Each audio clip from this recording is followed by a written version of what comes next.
Pero eso es un tema un poquito escabroso, un poco amplio y, si se quiere, difícil de digerir. Nosotros, pentecostales, como que podemos digerir eso de una manera mejor. Sin embargo, hay muchas iglesias, congregaciones bautistas, por ejemplo, algunas de ellas, no todas, algunas de ellas, que no creen en el arrebatamiento de la iglesia. Entonces, incluso nosotros, dentro de nuestro grupo pentecostal, pareciera que se cree como que todo fuera un solo acontecimiento, pero en realidad no es uno, sino dos. Entonces vamos a hablar un poquito de eso, pero antes vamos a leer acá en la Biblia y vamos a tratar de analizar el porqué, la necesidad de eso. Todo en la vida tiene una razón de ser. Usted no hace nada por hacerlo, ni yo. O sea, y Dios menos. Todo lo que está en la Biblia tiene una razón de ser. Entonces, aquí vamos a hablar acerca de la venida del Señor Jesús y vamos a tratar de determinar cuál es la necesidad de que eso pase. ¿Cuál es la necesidad de que Cristo venga en realidad? Ya vino, murió, lo mataron, pero Él ha prometido que vuelve. Se lo prometió a dos pueblos. Se lo prometió a la iglesia y se lo prometió al pueblo de Israel. Dijo, yo vengo y eso nosotros lo creemos. Vamos a buscar en el libro de Juan, capítulo 14, y vamos a tratar de ir hilvanando el pensamiento desde esta perspectiva de Juan. Por supuesto, vamos a tener que apoyarnos en otros sustentos bíblicos para que le podamos dar un poquito de entorno a este trabajo que vamos a comenzar el día de hoy. Juan, préstenle una Biblia a ella, pues. Okay, a Damaris. Ok, fíjese, Juan capítulo 14, versículo 1 en adelante, dice de la siguiente manera. Adelante, hermano. Siéntate por aquí. Dale. Entonces, Juan capítulo 14 se habla de la siguiente manera. Siéntate por aquí. Dice así: no se turbe vuestro corazón. ¿Creéis en Dios? Creed también en mí. En la casa de mi Padre muchas moradas hay. Si así no fuera, yo os lo hubiera dicho. Voy pues a preparar lugar para vosotros. Y fíjese esta promesa que hay aquí, ¿no? Otra promesa. Y si me fuere y os prepararé lugar, ¿qué dice ahí? Vendré otra vez y os tomaré a mí mismo, para que donde yo estoy, ustedes también estén. Ese es el punto. Ese es el punto. Para que donde yo estoy, ustedes también estén. Te damos gracias, Señor Dios amado, por tu bondad, tu misericordia. Gracias por el momento que nos permites estar acá en tu presencia, Señor. Gracias porque nos has traído.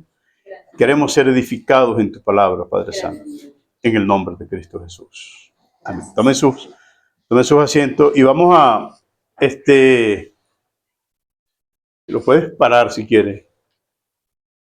Aquí está un asiento, hermano. Bueno, hoy estamos improvisando. Vamos a ver cómo. Aquí está un asiento. ¿Alguien se siente aquí? Amén, siéntese ahí.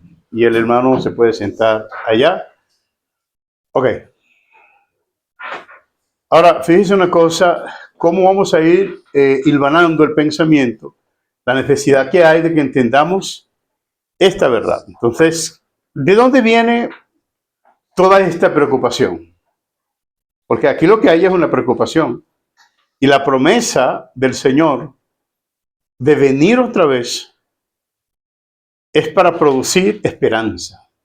Y en realidad, el punto y el meollo de toda esta situación es la esperanza. Y voy a hablar un poquito de cómo se manifiesta la esperanza en nosotros, que puede surtir en nuestras vidas el hecho de que tengamos una promesa y de que esa promesa nos produzca esperanza. Entonces, el apóstol Pablo, cuando escribe a los romanos, en el capítulo 5, dice, y la esperanza no avergüenza.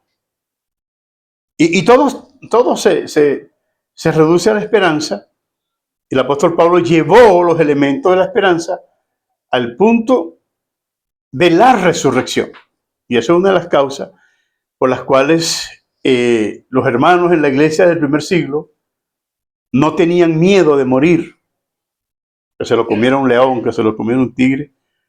Más bien buscaban que se lo comieran. Se habla que hubo un mártir de la iglesia del Señor llamado Germánico. Y cuando a él lo llevaron al circo en Roma, el león se quedó parado viéndolo así y no lo atacaba. Y Germánico le decía, ¿qué? ¿No me vas a comer? Yo vine aquí fue para que usted me comiera, cómame. Y le hacía, lo provocaba, lo jurungaba, dicen en mi tierra, con la idea de que se lo comiera, porque para ellos era un privilegio morir por la causa de Cristo. Ignacio de Antioquía, se enteraron los hermanos en Roma que traían a Ignacio de Antioquía para sacrificarlo y trataron de armar una revuelta para rescatarlo. Y él se enteró. Y él le dijo, no, ustedes no me pueden privar a mí de mi gloria. Déjenme morir, yo vine a morir por la causa de Cristo. Y una de las causas era esa, la resurrección, la esperanza de la resurrección. Por eso Cristo, el apóstol Pablo, hablando de la resurrección, él dice que si la resurrección no fuera una realidad, él no hubiese luchado con fieras, pero que en Éfeso dice él. En Éfeso luché con fieras, pero ¿por qué él no tenía miedo a morir? Porque sabían que la muerte era el tránsito a una vida incorruptible. Entonces el punto es que Cristo produjo en el corazón de los hombres que los estaban siguiendo esperanza. Por eso cuando le habla a los tesalonicenses, él le dice que no se preocupen, que no se perturben, porque nosotros no somos como los gentiles que no tienen esperanza. Dentro de nuestro concepto, la esperanza es uno de los elementos importantes que apuntala la doctrina de la venida del Señor Jesucristo. Por supuesto, vamos a tener que trabajar y tratar el punto de la doctrina del Señor Jesús, de la venida del Señor Jesucristo desde dos puntos de vista, desde dos perspectivas. Pero no podemos tratar las dos al mismo tiempo, pero el origen de esas dos es el mismo. ¿Por qué? Bueno, porque Jesús viene, le habla a sus discípulos, Mateo 16 por allá, habla con sus discípulos y él le dice a los discípulos, me van a matar, yo tengo que entregarme, a mí me van a matar. Los discípulos se turbaron y Pedro lo agarró y le echó la mano, yo estoy imaginando, ¿no? Le echó la mano por el cuello y le dijo, no chico, ¿cómo va a ser posible? No.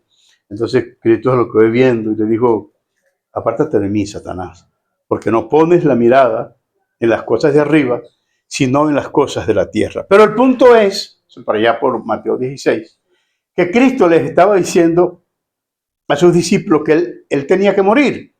Pero en la idea principal que tenían los judíos no era que el Mesías viniera a morir, sino que viniera a reinar. Entonces, cuando Cristo le dice esas palabras, a ellos se les cae la moral, se les cae el ánimo, vuelven a perder la esperanza.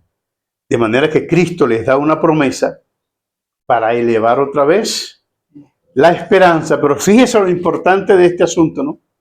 Que ahí habían varios discípulos del Señor.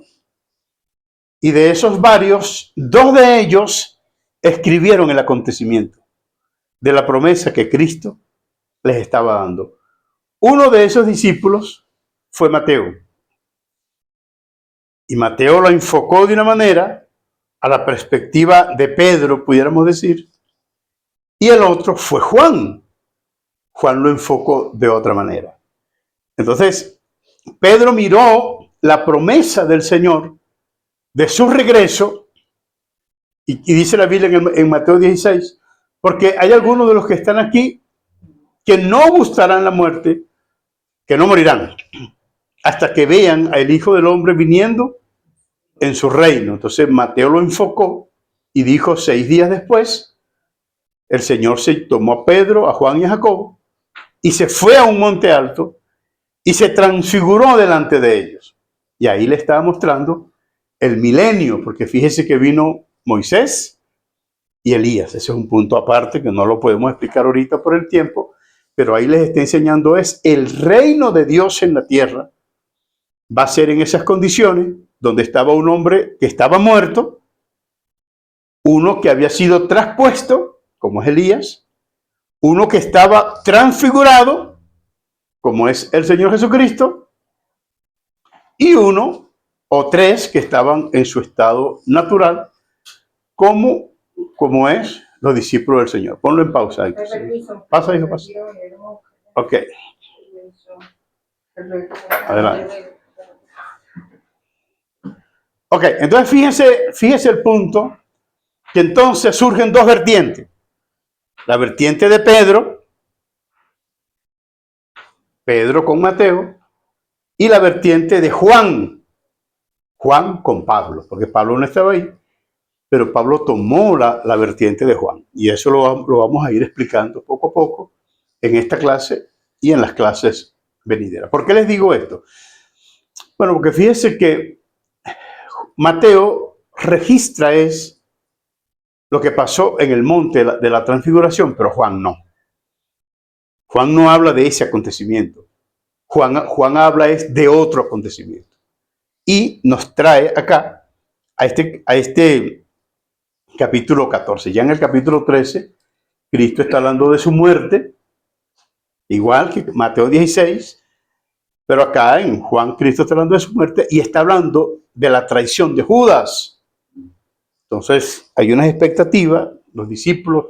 Fíjense, yo estoy hablando acá, estoy predicando hoy, y ustedes no lo están entendiendo todos de la misma manera. Lila lo ve de una manera. Si a Lila le tocara hablar del milenio, y si le preguntan a ella qué animales quieren el milenio, ella va a decir que son los gatos. Puro gato en el milenio, no. De repente a Marily le preguntan ella qué son los venados. Se acostumbró comiendo venado por allá bastante. Le preguntan a Joséito los cangrejos, porque ese hombre acostumbrado. Y así cada quien tiene una forma de ver la vida y de ver incluso lo que estamos predicando. Cada quien tiene su forma de ver las cosas. Bueno, Juan lo vio de una manera. Mateo lo vio de otra manera. Pablo lo vio de una manera. Y Pedro también lo vio de una manera. Por eso Pedro dice, no tengo necesidad de que nadie me explique acerca de la venida de nuestro Señor Jesucristo, porque yo lo vi. Yo lo vi, yo estaba ahí. Y yo escuché o escuchamos su voz en el Monte Santo. Cuando desde la perfecta gloria, nosotros vimos su gloria. Cuando de la perfecta gloria vino una voz que dijo, ese es mi Hijo amado, en el cual tengo complacencia. Él se está refiriendo al reino terrenal. Y fíjense que Pedro pudo dar señas de ese reino terrenal, más o menos cómo iba a ser. Pero Pablo vio uno, en 2 Corintios capítulo 12, Pablo vio un reino en el tercer cielo, o más allá del tercer cielo, por lo menos a él se le permitió llegar al tercer cielo. Y cuando la gente le pregunta, Pablo, ¿y qué fue lo que viste allá? Oye, no sé, vale, porque vi cosas que no les daba al hombre expresar. Entonces, fíjense que lo que vio Pedro pudo expresarlo, pero lo que vio Pablo no pudo expresarlo. Entonces, estamos en presencia de dos acontecimientos distintos. ¿Cómo vamos? Todavía estamos en el segundo inning, Ana Mariano. Todavía no puedes venir a relevar. Yo todavía tengo el brazo fuerte todavía. La recta está a 115 millas por hora. Sí. Sí, el slider está bajando a 99.5. sayón, dice Carlito, un sayón. Vamos a tratar de analizar, desde hoy vamos a comenzar a hablar de Mateo capítulo 14, que yo no sé qué pasará con las personas que analizan el acontecimiento futuro, pero no están considerando a Mateo capítulo 14, a Juan capítulo 14, ni están considerando a 2 Corintios capítulo 12, ni están considerando a Tesalonicenses capítulo 4. Sí, vamos a tratar de analizar este punto para que veamos primero lo que es la venida del Señor Jesucristo, lo que se conoce como la venida invisible. Y hemos llevado más lenguas de un caramelo por creer en esto. Y hay razones, ellos tienen razones. ¿Cuál? Bueno, una de las razones es que los padres apostólicos y los padres de la iglesia no hablaron de estas cosas. Pero de eso tenemos muchas cosas que hablar. Hoy no la vamos a hablar. Posiblemente más adelante hablemos un poquito de eso. Perdón, voy a enfocarme hoy en este punto. Vamos a retomar la idea. Fíjese, si usted se pone a analizar las causas por las cuales nosotros estamos aquí, es por la esperanza. Es por la esperanza, y hay muchas cosas que suceden a nuestro alrededor, que si no tuviéramos la esperanza que tenemos, no toleramos lo que nosotros toleramos. ¿Cuántos acontecimientos no suceden en nuestras vidas y nosotros los toleramos por la esperanza, por el respeto a la palabra de Dios, por el respeto a la promesa? Y yo digo, o tú dices, o decimos, Señor, yo soporto esto por amor a ti. Pero en realidad es por la esperanza. ¿Yo? Porque si el Señor no le hubiese prometido nada, ni usted ni yo estuviéramos esperando. ¿Mí? Ya hubiéramos picado los cabos, ya hubiéramos cortado las amarras, y gente atrevida y guapa que se nos atravesara por el camino, estuvieran llevando madera de la buena. Sí, porque a veces como evangélicos no actuamos porque decimos, oye, no, yo no voy a hacer eso porque yo soy cristiano. Pero usted no lo hace tanto porque es cristiano. Usted lo hace porque ese Cristo a quien usted cree le enseñó a vivir. Y le enseñó a vivir de una manera donde usted tiene la esperanza de que si hoy está pasando por un problema, por una lucha, por una tribulación, posiblemente ese problema mañana se acabe. Amén. Porque si Cristo viene hoy, mañana no tendremos los problemas que estamos teniendo. Amén. Si Cristo aparece hoy a buscar a su iglesia, los dolores y las tristezas que hoy afectan nuestra vida, afectan nuestra conducta, los dolores, las enfermedades, las tribulaciones, las necesidades que hay en nuestros hogares, que hay en nuestros familiares, que hay a nuestro alrededor. Hay una promesa y esa promesa produce esperanza y eso es lo que nos tiene acá, esperanza, porque estamos esperando. ¿A quién esperamos? Ese es el punto. Esperamos al Señor Jesucristo. Y Pablo decía a los de Tesalónica, mire, no tengan el pensar que tienen los impíos, aquellos que no tienen esperanza, pero nosotros tenemos esperanza. Y eso es lo que hasta este día nos mantiene. Yo tengo 42 años en el Evangelio. Tengo esperanza y jamás he visto hacia los lados. Siempre he seguido hacia adelante. La hermana Mercedes tiene más tiempo que yo en el Evangelio, pero está todavía aquí porque tiene esperanza. Tiene esperanza. Y todos ustedes tienen esperanza. Ahora fíjense una cosa, ¿no? Que las palabras del Señor Jesús produjeron preocupación. No cualquier preocupación, una gran preocupación. Porque fíjese la forma como le dice el Señor, no se turbe vuestro corazón. Ahora, aquí pueden suceder dos cosas. Cuando alguien dice no se turbe, aquí pueden suceder dos cosas. Pueden ser de dos maneras. Fíjese una cosa. Si la hermana Angélica ve que alguien viene con un palo, por ejemplo, Entonces ella le dice, no me vayas a dar con ese palo. O no me des con ese palo.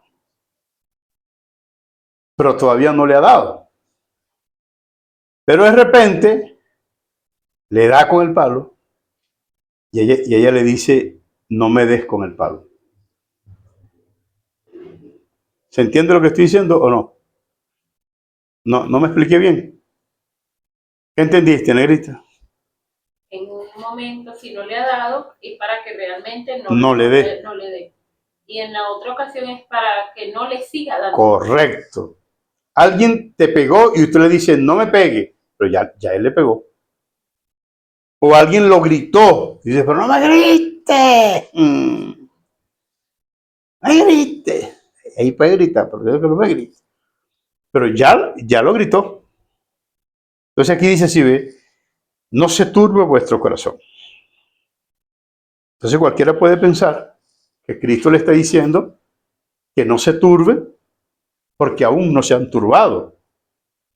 La otra forma de interpretar es que no sigan turbándose, porque ya estaban turbados, ya ellos se habían turbado. ¿Por qué? Se turbaron por las palabras que Cristo les dijo. Me van a matar y Judas me va a entregar. Y no se lo dijo abiertamente, pero él dijo, uno de ustedes me va a entregar. Y Pedro le decía, pregúntale quién fue. Pedro estaba armado. Pregúntale. Hermano, pero si al guardia le quitó la oreja, a Judas le quité la cabeza. Estaba armado, pero estaba armado. Pregúntale quién fue. Y Juan, maestro, ¿quién será? Cristo le dice, tranquilo. Porque Juan estaba a un lado y Judas estaba en el otro. Cerquitica los dos. Entonces Cristo le dice así, el que meta conmigo la mano en el plato.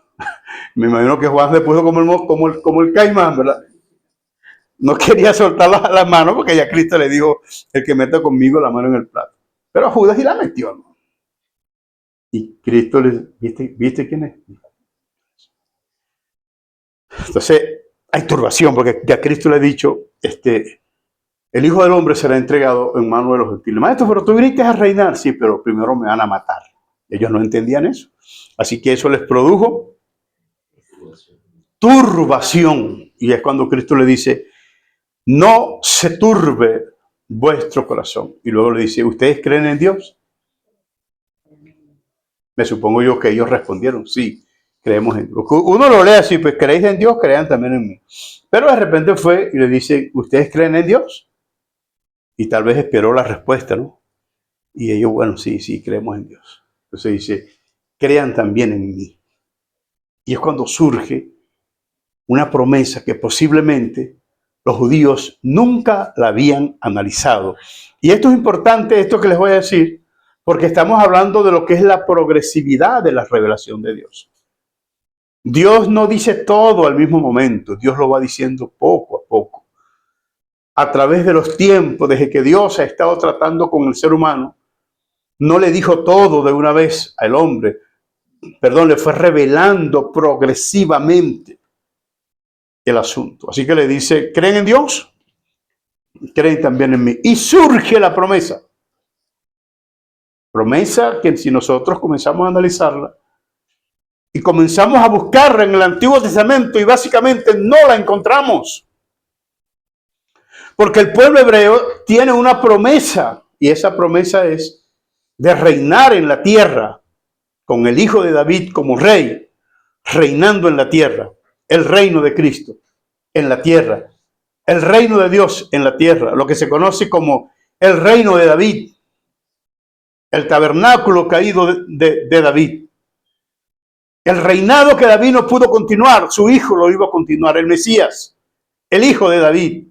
Y esa es la esperanza que tiene el pueblo de Israel. Pero surgió una nueva esperanza. No estaba en los papeles. Cristo le dice, en la casa de mi padre. En la casa de tu padre. Sí. Pero ¿cómo? ¿Cómo? ¿Quiere decir algo, no? Pues yo vi que estás como meditando ahí. Cuidado con esa meditación. Esa meditación a veces se pasa de largo. Entonces dice, en la casa de mi padre, pero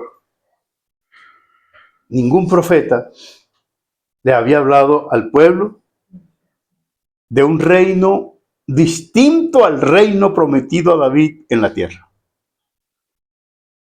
Eso no existía, hermano Mercedes. Ellos están esperando un reino terrenal, pero ahora Cristo le viene a hablar de un reino en la casa de su padre.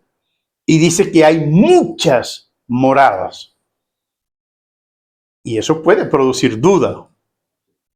Pero vea las palabras del Señor como para detener la duda de una vez. ¿Cómo dice? Si así no fuera, yo os lo hubiera dicho. Es decir, que yo se los estoy diciendo ahora, es porque es así como se los estoy manifestando. En la casa de mi padre muchas moradas hay. Voy pues a preparar lugar para ustedes.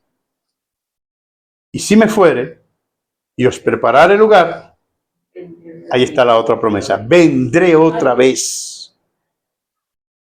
Y la forma gramatical como que es media compleja de entenderla, ¿no? Y dice, y os tomaré, es decir, a ustedes, segunda persona, a mí mismo, primera persona. Eso es ¿cómo se entiende esto?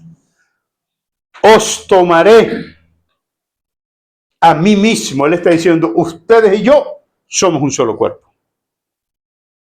Os tomaré a mí mismo, para que donde yo estoy, ustedes también estén. Entonces fíjense ya, hay una promesa allí donde Cristo dice que va a estar en la casa de su Padre y que allí hay muchas moradas. Entonces, básicamente en la iglesia de la actualidad no habla de esto ya. La iglesia no está hablando del arrebatamiento de la iglesia. Ya no estamos hablando de eso. Sobre todo los que se mantienen en internet. Bueno, en internet hay tanta basura, hermano. Tanta cosa extraña que hay allí, que cuando uno se mete allí y comienza a observar lo que está allí, ciertamente, oye, necesitamos dar una batalla. Una batalla, y hay personas que de repente entre los 1000 uno te escucha y se puede apercibir de la realidad de lo que dice la Biblia. Porque la gente está pensando, hoy la gente está pensando es en tener tranquilidad económica, de tener una buena casa, de tener un buen carro, de tener unos buenos estudios, un buen trabajo y la finanza y todo esto y todo esto. Y eso es lo que prela hoy en el pensamiento del hombre, de la humanidad, incluido la iglesia. Pero muy pocas personas están pensando que la promesa de Jesucristo, dice la Biblia, es en la casa de mi Padre. Así que nos estamos ocupando más en nuestras propias casas y no estamos pendientes de lo que dice el Señor, en la casa de mi Padre muchas moradas hay. Y si así no fuera, yo os lo hubiera dicho, me voy. Voy pues a preparar lugar para ustedes, la promesa. Y si me fuere y os prepararé el lugar, vendré otra vez y os tomaré a mí mismo. Entonces Cristo nos da esa promesa. Está en la Biblia, pero los primeros cristianos, primer siglo, algunos de ellos la entendieron, pero la otra parte no lo entendió, y eso tiene una razón de ser. Fíjense una cosa. Los primeros creyentes en el primer siglo todos eran judíos. Ninguno de ellos estaba esperando subir al cielo. Todos ellos querían un reino en la tierra, y eso está demostrado, evidentemente demostrado, cuando una vez después de la resurrección, Hechos capítulo 2 por allá, capítulo 1, le preguntan al Señor, ¿restaurarás el reino de Israel en este tiempo? Ellos estaban buscando era la restauración del reino de Israel. Y Cristo le dice, no les toca a ustedes saber ni los tiempos ni las razones que el Padre puso en su sola potestad. Ellos están esperando la restauración del otro reino. el reino en la tierra que se va a dar. Pero antes de que eso se dé, tiene que haber un levantamiento y tienen que haber razones para las cuales exista ese arrebatamiento. O sea, la primera parte de lo que hablamos es la esperanza. Tenemos esperanza y por esa esperanza nos movemos. Dicen algunos, no sé si será verdad, yo no lo escuché, pero es posible que sí.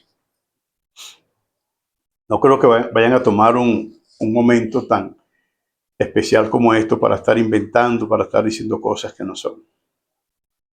Dicen que el día en que murió el pastor John MacArthur, su última palabra fue: ¿dónde está, oh muerte, tu aguijón?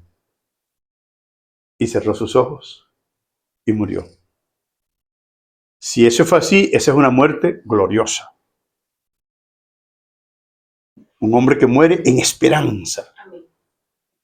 esperando la resurrección. Y por cierto, él es uno de los bautistas que esperaban el arrebatamiento de la iglesia. Se murió. Gloria a Dios. Pero es que Pablo también. Pablo también esperaba, y no era bautista. Pablo también esperaba el arrebatamiento de la iglesia y se murió. Y así sucesivamente podemos analizar todas estas cosas. Entonces ahí tenemos la promesa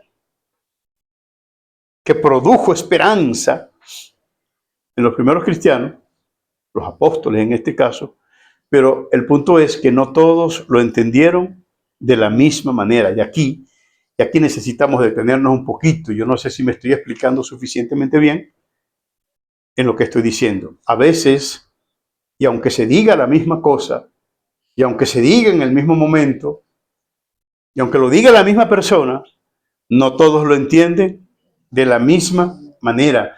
Pareciera que hay formas de entender las cosas de una manera y formas de entenderla de otra. El punto es que, bueno, en este caso el Señor da una palabra y ahí estaban dos escritores, había más, pero vamos a hablar de estos dos escritores, de Mateo y de Juan, y Mateo se fue al monte de la transfiguración para hablar del reino terrenal y Juan se fue a ese majestuoso capítulo 14 donde nos habla de que Cristo subiría para luego venirnos a buscar y volver a subir a la casa de su Padre. Ese es el punto.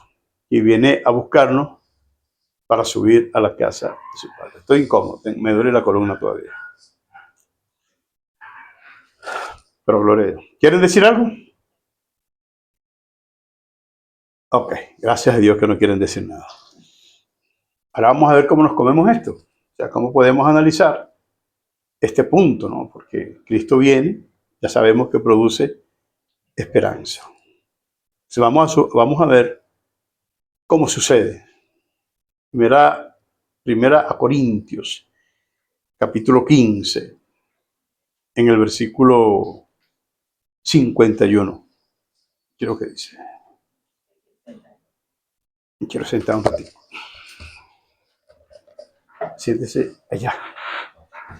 No, ahí, no, yo me voy a sentar aquí. Goyo, súbeme esto un poquito, súbelo un poquito. Súbela. Súbela, Goyo.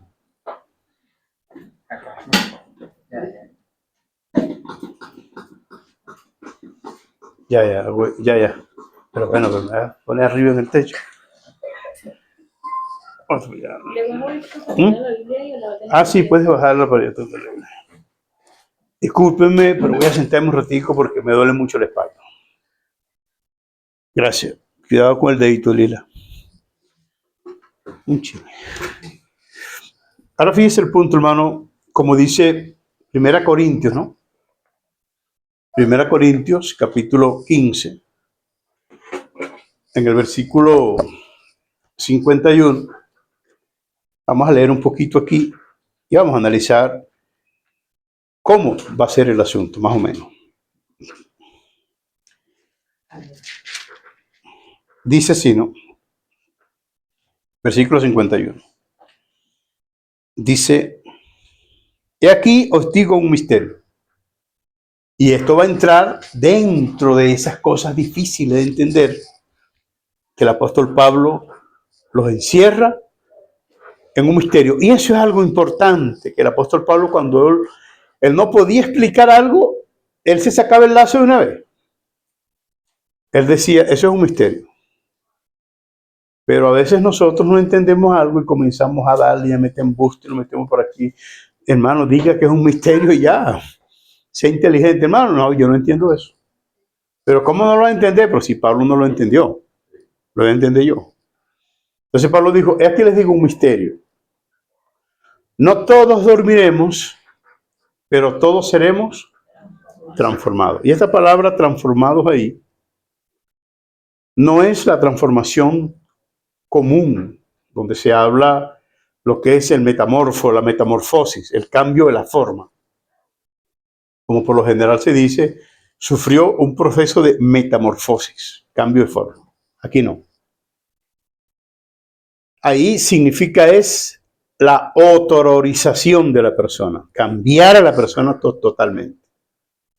Transformar, es la misma persona en el sentido y es el mismo cuerpo, pero hay una transformación que el hombre no puede explicar. No recuerdo la palabra en griego ahorita para definir esa palabra allí, ¿no? Entonces, el punto es el siguiente. Aquí les digo un misterio. ¿Cuál es el misterio? No todos dormiremos, es decir, no todos moriremos, correcto.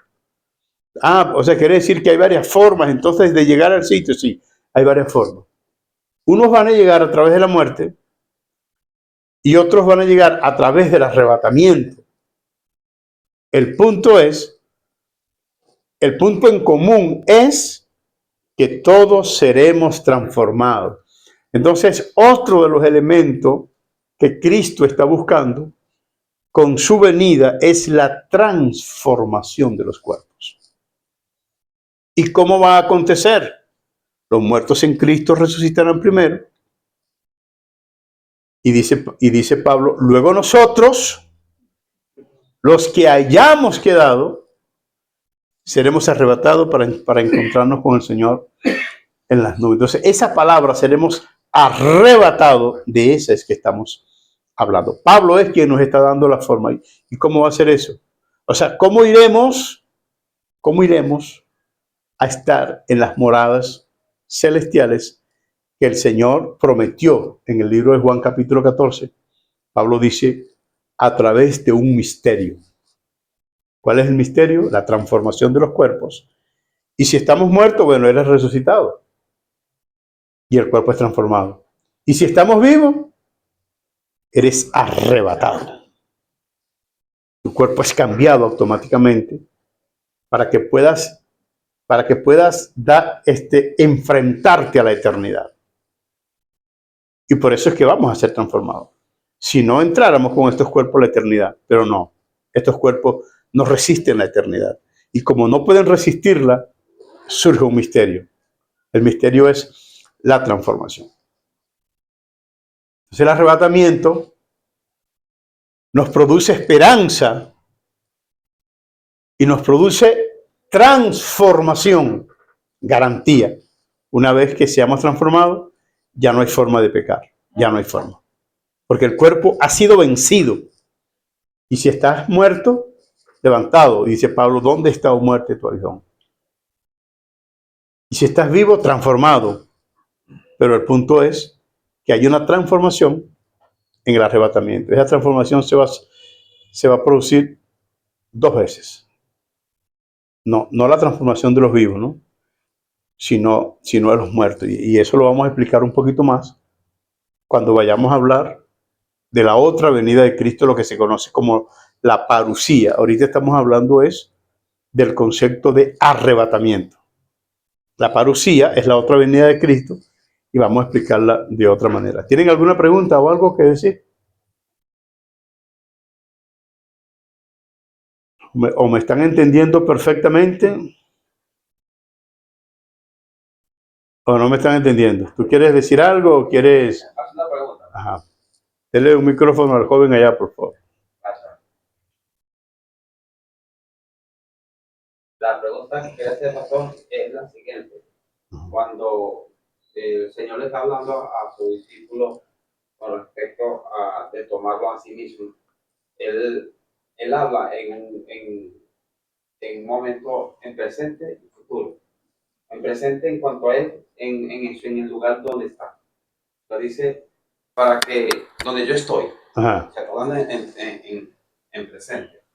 Mi pregunta es, en ese momento Dios, Jesús está hablando en su naturaleza divina, o sea, puede decir, yo estoy, o sea, en la condición de Dios. Humanamente él estaba ahí. Ajá, eso, o sea, yo entiendo humanamente, o sea, entendiendo la dos naturaleza de Cristo. Sí, pero ese es uno de esos puntos complicados que uno pues acá hace el lazo. Uno dice, eso es un misterio, María. Eso es un misterio. Pero pudiéramos hablar un poco de eso. Cristo no podemos definir. O sea, nosotros sabemos que Cristo tiene dos naturalezas. Y cualquiera que diga, no, pero Cristo no puede estar en todas partes. Y si yo le pregunto, ¿por qué? Me dice, porque Él es hombre, es humano. Yo digo, es verdad, es humano. Pero ahora viene la otra pregunta. Pero por el hecho de que sea humano, ¿dejó de ser Dios? Entonces, como humano, no puede estar en todas partes, ¿verdad? Y como Dios, entonces mejor no nos metemos en ese problema. Sí me estoy explicando en esto. Amén. Claro, porque cuando él, inclusive cuando él hablaba a los, cuando él estaba predicando, inclusive sabía el pensamiento de los que Correcto. estaban allí. Y sobre todo el libro de Juan, es el apóstol Juan quien hace esas observaciones. Porque Juan dice, porque él no tenía necesidad de que nadie le dijera las cosas, porque él lo conocía todo. Entonces Juan está haciendo ese énfasis de la divinidad del Señor Jesucristo, pero por otro lado, también se hace énfasis en la humanidad de Jesucristo. Entonces nosotros creemos que Jesucristo es Dios y que Jesucristo es hombre. Lo que no podemos es explicarlo, porque es un misterio. O sea, yo lo sé y lo creo, pero no lo entiendo. Entonces fíjense el punto, ¿no? Pablo dice, mira, esto va a ser así. Les digo un misterio, no todos dormiremos, pero todos seremos transformados. Entonces estamos viendo el otro punto. El primero es que vimos la esperanza. La promesa del advenimiento produjo esperanza hasta el día de hoy. El pueblo judío tenía una esperanza del reinado de David y todavía la tienen. Pero resulta que al pueblo judío que creyó en Jesucristo, en la iglesia del Señor Jesucristo, para que nos transmitieran a nosotros, a la iglesia, una enseñanza, se le hace una promesa distinta. Y se le dice, en la casa de mi Padre. Hay una promesa que dice, en la tierra. ¿Dónde? En el reino de David. ¿Cuándo? En el reino de David. ¿Y cuándo será esto, Señor? En el reino de David. ¿Y en qué lugar? En el reino de David. O sea, el reino de David, el reino de David, el reino de David es la esperanza de la otra venida de Cristo. Pero a la iglesia se le dio un elemento especial. ¿Dónde, Señor? En la casa de mi Padre.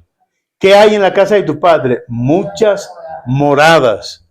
¿Y a qué vas para allá? A prepararla.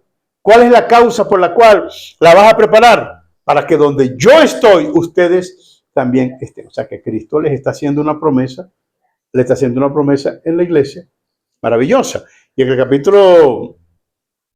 el capítulo 17 o 14, vamos a leer Juan 17, 24 para ver qué dice, por favor.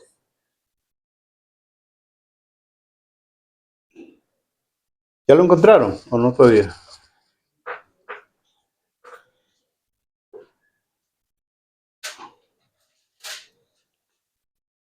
Caramba.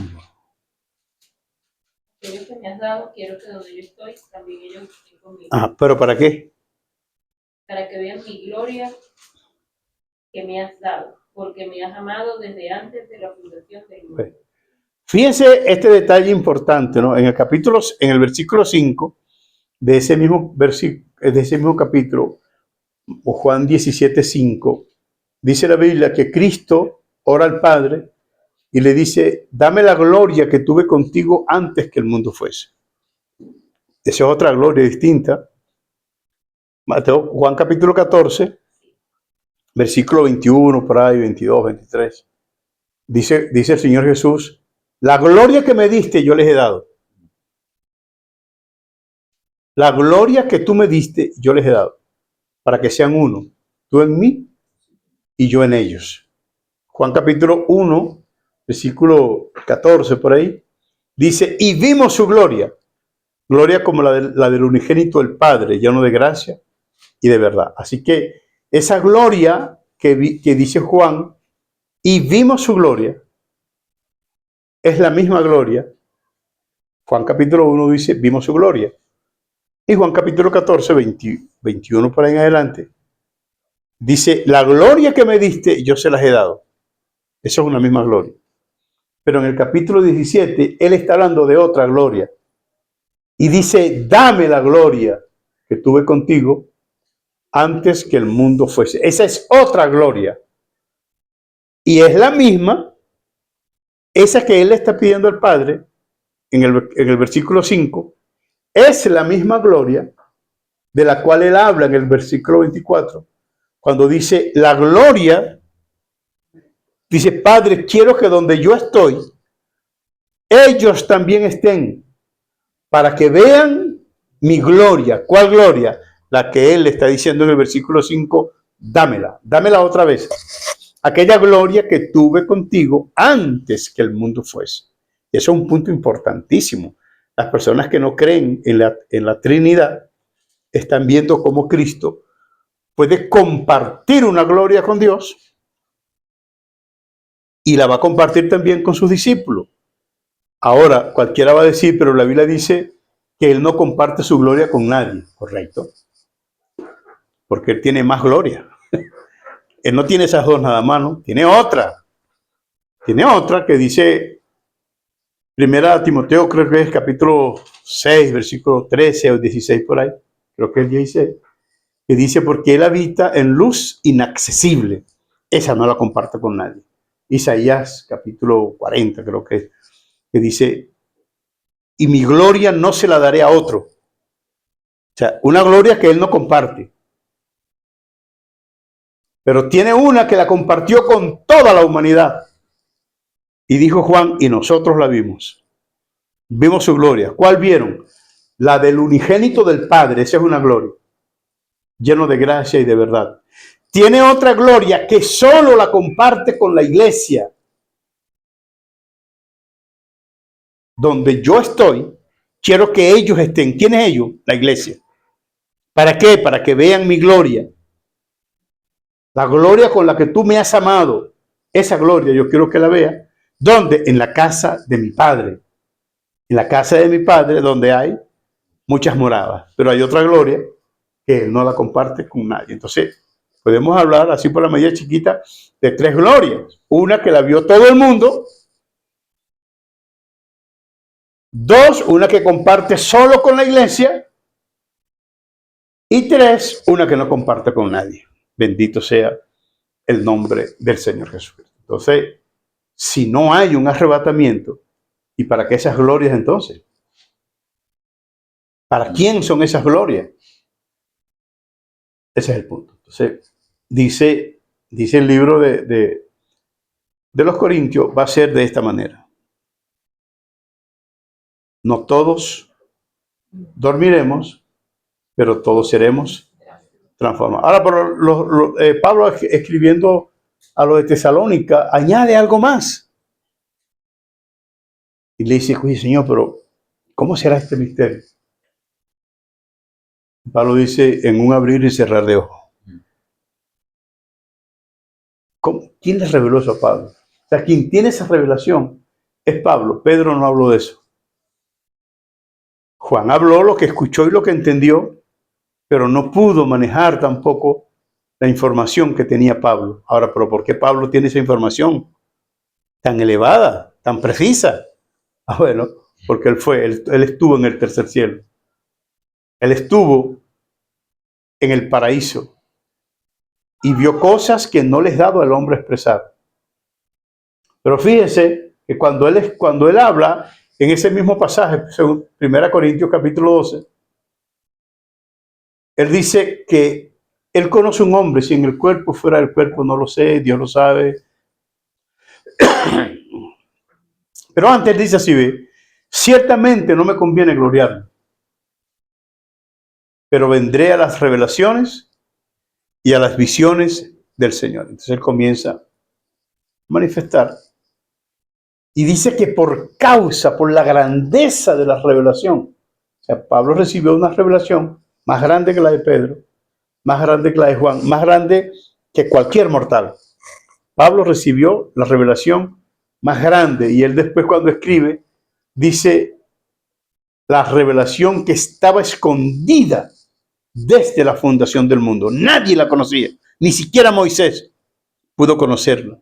Y lo que Moisés no pudo conocer, Dios se lo reveló a Pablo. Y Pablo dice que por la grandeza de la revelación, fue tan grande la revelación, que Dios le dijo a Pablo, te voy a tener que enfermar, Pablo. ¿Pero por qué me has enfermado, pues? Porque si no te enfermo, esa revelación va a hacer que te exaltes sobre medida. Y la revelación que es para bien, en ti va a ser para mal. Porque te vas a perder. Te vas a exaltar. Entonces ahí es donde dicen algunas personas, hermano, pero la salvación se pierde o no se pierde. Tenemos que discutir ese punto. Pero algo por ahí debe haber. Porque si no, ¿por qué Dios le puso esa enfermedad a Pablo? Y le dijo, por la grandeza de la revelación, para que no me exaltara sobre medida, me fue puesto un aguijón en mi carne, un emisario de Satanás que me abofeté. Y yo le he pedido a Dios 3 veces que lo quite de mí. Y él me ha dicho, bástate mi gracia. Es como que le dijera, vas para el cielo y te vas quejando. Algo así más o menos. Como mi suegro que le preguntó a un varón que si quería un perro caliente. ¿Quiere un perrito caliente? Y él me dijo, 3. 3 veces. Tercer cielo, pues. Cosas de a 3. Pero fíjense la importancia que el mundo no entiende esto. Y mucha parte de la iglesia no entiende esto.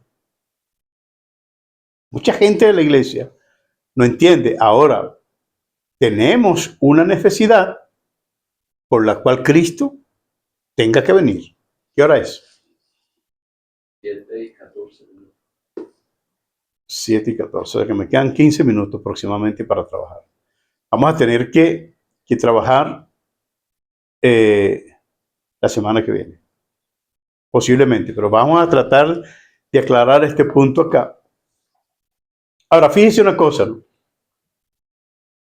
En el periodo de 7 años, puede ser 3 años y medio, bueno, la última semana de Daniel, la Biblia dice que el mundo y el pueblo de Israel sobre todo va a pasar por lo que se llama la gran tribulación. Si la iglesia no es levantada, la iglesia tiene que pasar por la gran tribulación. Y son muchos pensadores que dicen que la iglesia tiene que pasar por la gran tribulación. Pero ellos alegan, porque en su teología, en su estructura de pensamientos teológicos, ellos no creen en el arrebatamiento de la iglesia. Por supuesto, al no aceptar el arrebatamiento de la iglesia, entonces automáticamente tienen que aceptar a la iglesia en la gran tribulación. Ahora, si me pongo a analizar, pero ¿cuál es la causa de la gran tribulación? ¿Para qué es la gran tribulación? ¿Qué quiere Dios lograr con la gran tribulación? Bueno, el pueblo, la Biblia dice que es la purificación del pueblo de Israel. Y me decía un pastor amigo, Luis, ¿y tú no crees que la iglesia necesite ser purificada? Y le digo, no, la iglesia no necesita ser purificada.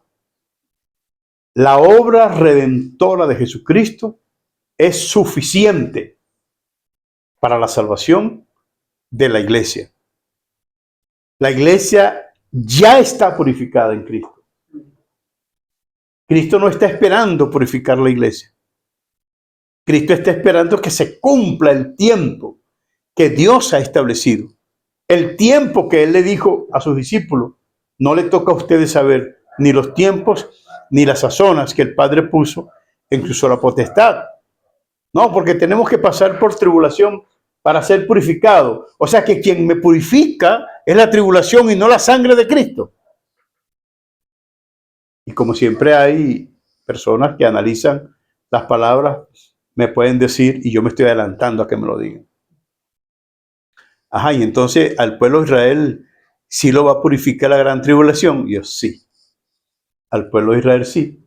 Y fíjese que en el capítulo 12 de Apocalipsis, creo que es el versículo 12, dice, y ellos le han vencido por la sangre del Cordero, uno, y por el testimonio de la sangre de ellos. Ahora esa palabra testimonio es martureo. Y ese martureo es martirio. O sea que a veces la palabra testimonio en griego es muerte. A veces es muerte. Es martirio. Entonces todas esas personas que aceptan a Jesucristo en la gran tribulación es porque le van a decir no a la bestia. Es porque no se van a dejar sellar. Y ahí solamente van a haber dos opciones. O te dejan sellar o te dejan matar. Hay una tercera y eso pudiéramos explicarlo después. ¿Cómo?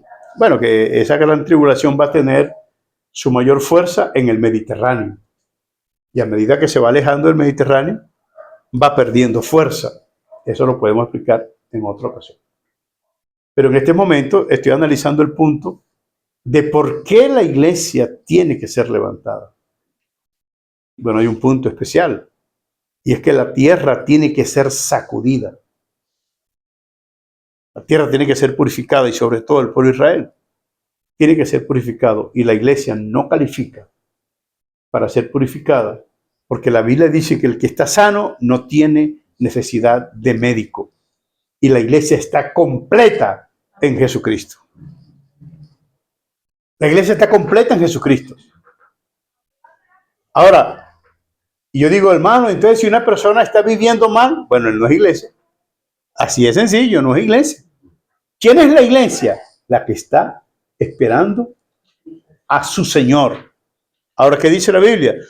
Todo aquel que tiene esta esperanza en Él, así como Él es puro. Entonces, todos los días yo me estoy purificando. Todos los días yo me estoy purificando. No necesito una prueba para que me purifique. A veces hay problemas que me hacen acercar a Dios. Pero hay hombres que los problemas no lo acercan a Dios, todo lo contrario, los alejan. Entonces, no debe ser una prueba, no debe ser eso lo que me acerque a Dios. A mí me debe acercar a Dios es el amor. Amarás a Dios sobre todas las cosas, con toda tu fuerza, con toda tu mente y con todo tu corazón. Entonces tenemos, hermano, la necesidad de que la iglesia sea levantada por causa de la hora de prueba que viene para la tierra. Apocalipsis capítulo 3, versículo 10, escribiéndole el Señor a la iglesia de Filadelfia, le dice, por cuanto has guardado la palabra de mi paciencia, yo también te guardaré de la hora de prueba que viene para el mundo. Fíjese que a la iglesia le dijo, te guardaré de la hora de prueba. Pero a Israel le dijo, entrarás en una hora de prueba. Distinto. Y ciertamente va a proteger Dios a Israel en la gran tribulación, pero eso lo podemos hablar en otra ocasión. Estoy hablando en este punto de que tenemos la necesidad de que Jesucristo venga a arrebatar, a transformar, a buscar a su iglesia, y Él nos ha dicho que en la casa de su Padre hay muchas moradas. ¿Quieren decir algo, jóvenes? Ajá, ¿se quiere decir algo? Sí, bueno, Hable. Ajá, bueno, de la iglesia donde yo vengo, ajá. cuando una persona estaba, qué sé yo, en un estado muy, muy fuerte de gravedad, se decía, y ahorita doy gracias a Dios porque estoy aprendiendo bastante. Gracias a Dios. Sí, que como ya la persona está en ese estado de gravedad, o sea, parece que la persona está pagando, o sea, de que pagando, o sea, Dios la está preparando en esa situación de gravedad de enfermedad para llevárselo. Oye, es que está así de grave porque Dios lo está preparando para llevárselo. No es eso, no es ese la realidad, pero puede pasar, ¿no? Que una persona en un estado de enfermedad diga, bueno, Señor, me reconcilio, te pido perdón, tal. Es posible. Pero si se muere de un infarto, ¿cómo se hace entonces? Con los que se mueren de un infarto. Y si nosotros estamos aquí ahorita, y si todos nos morimos ahorita, no digan amén. Sí, porque aquí, si todos nos morimos, ¿quién no va a acá de aquí? Amén. Le complica la broma, ¿no? O que Cristo aparezca y llame a su pueblo. ¿Cómo hacemos? ¿Tenemos tiempo para prepararnos? ¿Cuál es el mejor día para prepararnos? Hoy. Hoy. Necesitamos estar ya preparados. Ese es el punto. Bueno, amados hermanos, vamos a dejar esto por acá. Vamos a orar al Señor.